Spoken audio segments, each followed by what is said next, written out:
بسم اللہ الرحمن الرحیم۔ السلام علیکم۔ کلاس پنجم کتاب اردو، صفحہ نمبر 8۔ سوال جواب۔ سوالوں کے جواب اپنی کاپی میں لکھیے۔ سوال نمبر 1، نعت کسے کہتے ہیں؟ سوالات کے جوابات آپ کے نوٹس پر موجود ہیں۔ جس نظم میں حضرت محمد صلی اللہ علیہ وآلہ وسلم کی تعریف بیان کی جائے اسے نعت کہتے ہیں۔ سوال نمبر 2، اس نعت میں حضرت محمد صلی اللہ علیہ وآلہ وسلم کے کن القابات کا ذکر کیا گیا ہے؟ جواب: رسول ہاشمی صلی اللہ علیہ وآلہ وسلم، حبیب کبریا، عرش اعظم، امام الانبیاء۔ سوال نمبر 3، شاعر نے حضرت محمد صلی اللہ علیہ وآلہ وسلم کی اپنی امت کو کون سی 2 اچھی عادات کی تعلیم دینے کا ذکر کیا ہے؟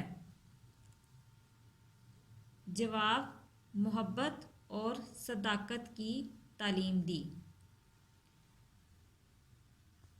قواعد: متضاد الفاظ ایسے الفاظ جن کے معنی ایک دوسرے کی ضد یعنی الٹ ہوں متضاد الفاظ کہلاتے ہیں۔ مثلاً سیاہ، سفید۔ دی گئی فہرست غور سے پڑھیے اور اپنی کاپی میں کالم بنا کر نقل کیجیے۔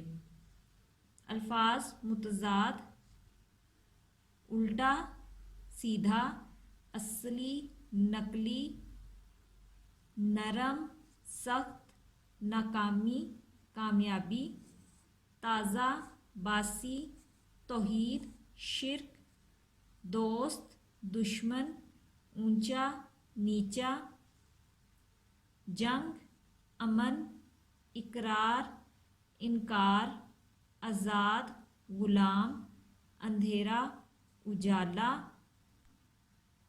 سبق نعت یہاں پر مکمل ہوتا ہے۔ نوٹس پر اردو بے کا سلیبس بھی دیا گیا ہے۔ مضمون ہے قائد اعظم، اسے آپ پڑھیں اور یاد کریں۔ کہانی ہے خوشامد بری بلا، اور بڑے بھائی کے نام خط ہے امتحان میں کامیابی پر مبارکباد کے لیے۔ اسم معرفہ کی اقسام لکھیں۔ اسم معرفہ کی اقسام ہیں جو کہ یہاں پر 4 ہیں، وہ پوری تفصیلات کے ساتھ دی گئی ہیں۔ لفظی گنتی ہے 51 سے 100 تک۔ الفاظ کے متضاد تحریر کریں۔ اس تمام سلیبس کو اچھی طرح سے یاد کریں اور یاد کر کے اپنی اسکول کی نوٹ بک پر لکھیں۔ لکھتے ہوئے اس بات کا خیال رکھیں کہ آپ کی رائٹنگ نیٹ اینڈ کلین ہونی چاہیے، مارجن لائن پراپرلی ہونی چاہیے اور تمام اسباب کو اچھی طرح سے ذہن نشین کرنا ہے۔